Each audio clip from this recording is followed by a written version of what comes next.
Progress means getting nearer to the place you want to be. If you have taken a wrong turn, then to go forward does not get you any nearer. If you are on the wrong road, progress means doing an about turn and walking back to the right road. And in that case, the man who turns back the soonest is the most progressive man. There is a strong push for progress these days, and an assumption made by many people that all progress is good, inevitable, and irreversible.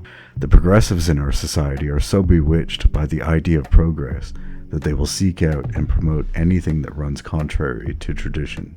With the advent of social media, movements like this have become hypercharged.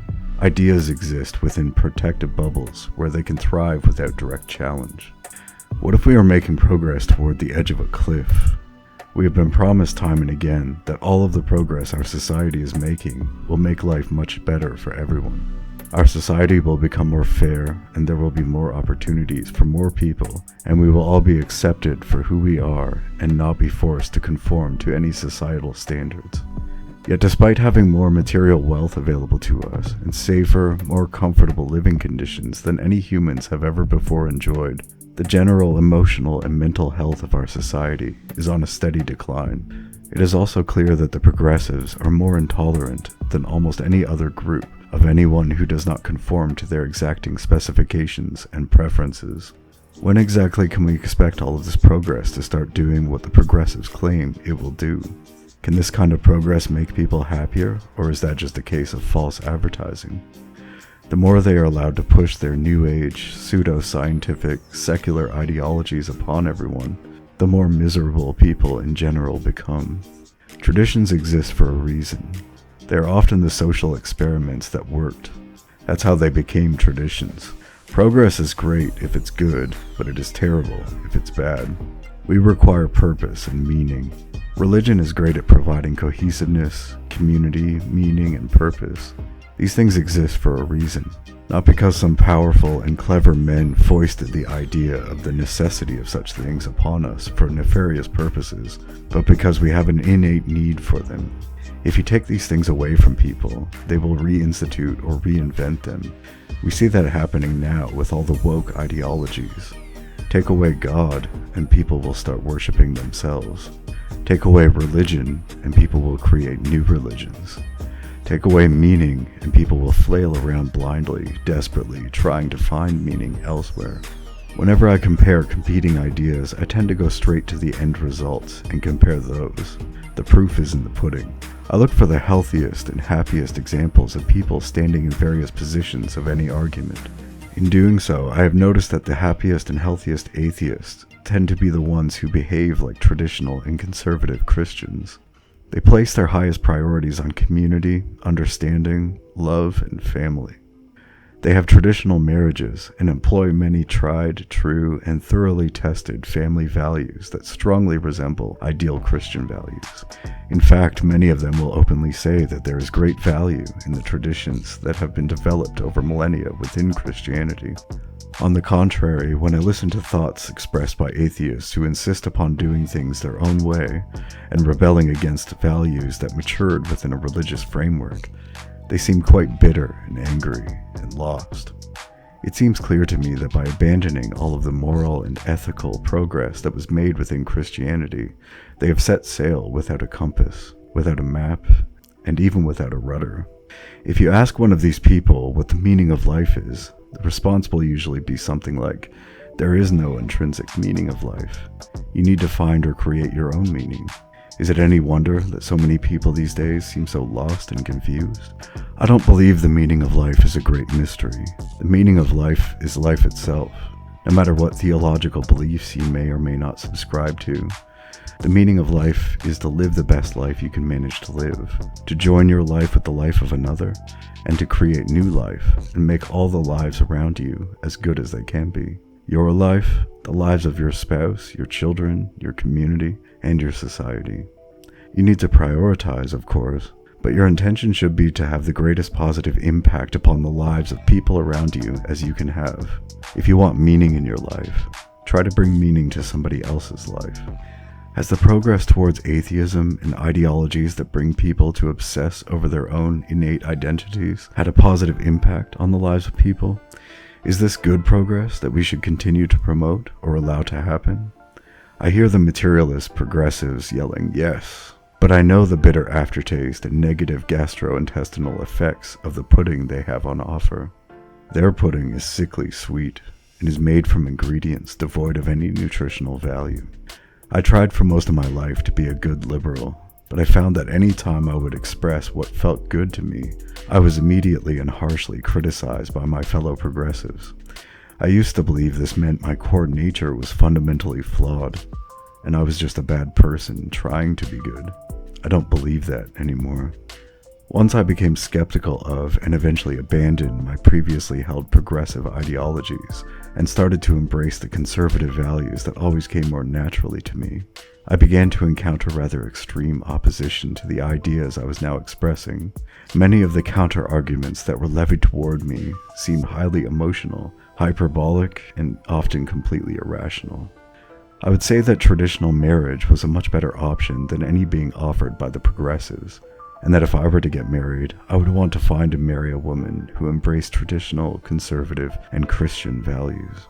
Then my interlocutor would immediately respond with something to the effect of, "So you just want to find yourself an ignorant, helpless, uneducated woman that you can easily prey upon and enslave." I don't know exactly how they get from what I said to that response, but I get the impression that severe indoctrination may have something to do with it. After I managed to break out of the liberal bubble, I experienced a significant amount of embarrassment that I had somehow believed so many of the obvious falsehoods and fallacies proffered by the political left. From inside the bubble, it all makes perfect sense. Or you have faith that if you don't understand any of the ideas, it's all right, because plenty of your fellow leftists claim to understand these ideas, and they seem very confident and speak on those topics with great apparent articulation. It is a terrifying realization to stumble into, that if someone learns to use just the right words, in just the right order, and speaks with tremendous confidence, that he can convince anyone of anything. So now I find myself standing on the sideline, watching the public intellectuals that I once respected confidently and articulately encouraging hordes of people to march headlong right off the edge of a cliff. If I try to warn the people that they are progressing towards their doom, they become overwhelmed with righteous indignation and cry, "How dare you stand in the way of progress?" I dare to stand in the way of progress being made in a terrible direction that is causing great harm to people, and I do so out of compassion and empathy. Not the kind of compassion and empathy that I see the left offering, which often appears to be nothing but virtue signaling, but real, genuine compassion and empathy. I see the secular progressives trying to fight largely imaginary racism with very real racism. I see them trying to establish equality between the sexes by denying the wonderful diversity between the sexes. I see them trying to achieve unification by dividing and setting people against each other. I see them trying to rebel against the system by supporting the wealthy elite, corporations, and governments that are actively maintaining said system. I see them trying to be unique individuals and abolish conformity by dressing up in practically identical uniforms and thinking, saying, and doing exactly the same things. From outside the leftist bubble, it is clear to see that the left has everything backwards, upside down, and inside out. Are these the kinds of people that we want to choose the direction in which we progress? The feminists took over academia and the education system, and the effects that followed were devastating on a societal level. They have lowered every standard and eliminated competition by instituting a No Child Left Behind policy and handing out participation trophies. Now the most important topics in school are the four sacred gospels of wokeism, DEI, CRT, gender ideology, and feminism. In all the jobs I've ever had, if I were unable to adequately perform in that job and provide the requested result, I would be fired. The education system is tasked with providing a meaningful and practically useful education to young people. The education system is failing to provide the requested results, and yet these people are still employed. Somebody should probably be held accountable for this kind of failure. But in the case of the education system, all you get is everyone pointing their fingers at everyone else, and nobody willing to take responsibility. Is all of this progress good? Is it a good idea to continue marching in the same direction despite the very clear signs that the practical effects caused by the progress we're making are terrible and often downright horrific? Is all of this truly inevitable and irreversible? I think progressives want us to believe that all of this is inevitable and irreversible, but I'm not falling for that obvious attempt at gaslighting. The left tends to oppose responsibility as an unfair burden. Responsibility is not some terrible burden that is inflicted upon people. On the contrary, it can be liberating. How very ironic that the liberals are the ones trying to prevent our liberation. We get to decide in which direction we want to progress. We are also not obligated to accept any progress that is made in any direction. If missteps were taken in the past, we can learn from our mistakes and undo the damage that was done by taking those steps. Often when it is suggested that we should bring back aspects of society that were abandoned, the response is, "Oh, so you want to roll back the clock and make everything the way it used to be, erasing all of the good progress that we have made since then." This is one of the extremely hyperbolic arguments that I alluded to before. Just because I appreciate and would like to bring back the chivalry, respect, and common decency that existed in the West 100 years ago, does not mean that I think we should make everything exactly like it was 100 years ago. If a man who loves American muscle cars says that he thinks the best cars were built in the 60s, and he thinks we should go back to building cars like that, it doesn't mean he's suggesting that we should make everything exactly the way things were in the 60s. There has been plenty of great progress made in the last 100 years that I would certainly not want to throw away. I believe we should closely and thoroughly examine all of the progress that has been made and keep all of the good progress and discard all of the bad progress. I have often been accused by leftists of seeing everything in black and white, all or nothing. I believe this is confession through projection. They really show their hand when they make it clear that they are incredibly rigid and unable to have a nuanced and complex discussion on any topic. If someone says that feminism is causing a lot of damage to Western society in the modern day, there will always be some feminist who jumps in and says, "So you don't believe that women should have any rights at all?" When you try to employ more nuance in the conversation and explain that you're not talking about taking away all of women's rights, but rather you're talking about modern feminism, which has gone far beyond equality into the realm of superiority and the preferential treatment of women, and at the same time punishes women for being feminine and wanting to be mothers. Feminism also punishes men for being masculine and treats us like defective women who need to be forced into being feminine. Most feminists will probably refuse to admit that feminism has caused any detrimental effects. How are we supposed to have a rational, constructive conversation about feminism when feminists are unwilling to admit when the movement makes mistakes? I don't believe that I'm the one who views everything in simplistic and binary ways. I think my opponents on the political left are the ones who do that. And because they think that way, they suffer the delusion that everyone else must be thinking that way. Many feminists harbor a great deal of resentment towards men, so they assume that any man, or woman for that matter, who is arguing against feminism must be doing so because he or she harbors a great deal of resentment towards women. I don't resent women, I just commit what feminists see as an unforgivable crime of respecting women. I believe if you respect a person, you should encourage that person to behave respectfully.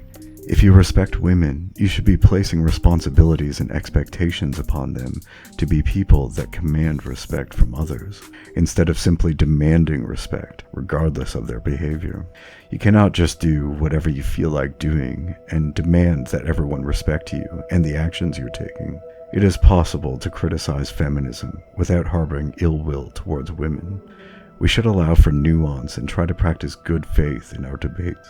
Despite the fact that progressives claim that all of the progress that has been made is good and needs to be preserved, we have progressed into an exceedingly divided and polarized state. Is this really good progress that should be kept, or is it something we should discard? I believe it is possible for the political left and right to reestablish meaningful and fruitful lines of communication. The tendency for people to lean one way or the other is natural and may be unavoidable, and that's not necessarily a bad thing. I am leaning further and further to the right now with each passing day, but I still maintain a genuine desire to engage honestly and constructively with people who lean the other way. One of the keys to a healthy relationship is open and honest communication. If we want our society to be healthy, we need to have calm and rational conversations with people who hold all kinds of beliefs. The moment our emotions take over and we lose the ability to think and communicate clearly, and to continue trying to engage in highly emotional discourse is probably going to be counterproductive. We need to find ways of having these conversations without all the emotion and hyperbole. That's the only way we can sift through all the progress that is being made in order to decide what is good and what is bad. When progressives claim that the progress that is being made is irreversible, they often use the cliche, once the cat's out of the bag, you can't put it back in. It's not difficult, however, to get a cat in a bag. You just need to understand the natural behavior of cats. Just put the bag on the floor, and the cat will probably climb into it by itself eventually. This is why we need to think and converse in more nuanced ways, allowing for the complexity of the world and refraining from the assumption that we know and are factoring in all of the possible variables in any decision we are making. Sometimes we think we know what we are doing and what all the possible consequences could be, and we find out the hard way that we were wrong. Imagine you buy a new house in a quiet and beautiful rural area, surrounded by open grassy fields. You love the house and the property, especially after you put in a lot of hard work to renovate the inside and outside of the house, plant gardens around the lawn, and even dig a lovely pond, fed by a natural underground spring. Everything is perfect, with only one exception. There is an old fence running all around the property line that you find to be an intolerable eyesore. It seems completely useless, and so you decide that the fence needs to go, and you rip it out and remove it. The next morning you wake up, get out of bed, walk over to the window, and open the curtains to let the sunshine in. You are shocked to see dozens of cows all gathered around the pond that you created. Their hooves are ripping apart your carefully manicured lawn. They're eating the flowers, fruits, and vegetables you planted in your gardens. Then you're struck by a nauseating wave of the scent of cow manure. You look closer and realize that the entire lawn is covered with it. You had no idea how useful that fence was, and you hadn't thought that maybe creating a perfect watering hole for cattle might attract some unwanted guests to your property. You thought you were increasing the aesthetic quality of your property, at least from your perspective. Other people may have thought that fence was not only useful, but also quaint and pleasing to the eye. Other people may have thought that creating a pond so close to the house would be a surefire way of creating a very serious mosquito problem each and every spring. Other people may have known that those grassy fields surrounding the property were almost certainly meant for the free-range grazing of cattle. The progressives see things that seem ugly and undesirable from their perspective, and they don't seem too keen on considering any potential collateral damage that might be caused if they rip out and remove those things. To them, tradition seems pointless and restrictive, and they're willing to abandon any and every social rule and role. They don't spend much time trying to imagine what practically useful functions those rules and roles may play in our own personal lives and in society. They just see them from their own narrow and often selfish perspective. All they see is something they don't like, and they immediately begin trying to destroy it. If the idea that progress is irreversible were true, then in the case of the fence, there is nothing that can be done. The progress toward making the property align with the values of the progressive owner has already been made, and there is no going back. In reality, however, you could just chase the cows off your property and rebuild the fence. You don't have to try to use the old material to rebuild the fence exactly as it was, either. You could make use of construction knowledge gained since the original fence was built in order to build a newer, stronger, more aesthetically pleasing fence. You don't have to turn back time and make everything exactly the same as it was before the progress was made. The idea that progress is irreversible is clearly ridiculous. To believe that is to believe that we as a society are incapable of learning from our mistakes. We progressed into the widespread use of asbestos and lead and radium. Then we learned we had made progress in a terrible direction, and we corrected those mistakes. We did not have to roll back everything we had done since those terrible steps were taken. We did not have to abandon all the good progress we had made in the interim. We just had to recognize that we had made some mistakes along the way, and work to undo those specific mistakes. If the progressives are right that all the progress we make is irreversible, then why are we no longer using those products in our day-to-day lives? The progressives are wrong. There are very good reasons for the existence of traditional values, rules, roles, and lifestyles. For thousands of years, religion has been the primary domain of the philosophical exploration of moral and ethical issues. Religion was the venue for the marketplace of ideas where all of the social progress was made.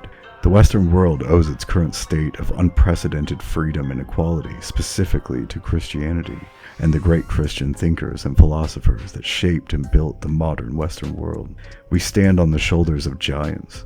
The only reason why we have the luxury of way too much time to think and worry about everything, despite how safe and easy our lives are in comparison to the lives of almost all the other people who have ever existed, is because of the practical and intellectual progress that was made by those who came before us. The modern world was not created ex nihilo in a vacuum. You should not dismiss the wisdom that came from the very hard-earned lessons of previous generations. You should not be so arrogant as to believe that because they lived before you, they could not possibly understand things that you do not understand. Those people lived before the distractions of media and social media. They were plugged into the real world and life and social interactions in a way that most modern Westerners could not begin to imagine. I believe they were in an ideal position to understand life and interpersonal relationships in ways that have been largely lost to us. Try to imagine how important your relationships with other people might be if you had no electronic devices, no internet, no television, no video games, no music besides what you play yourself or with others, and interacting with other people was your only source of entertainment. Also, your life may literally depend upon creating and maintaining strong relationships with the people around you.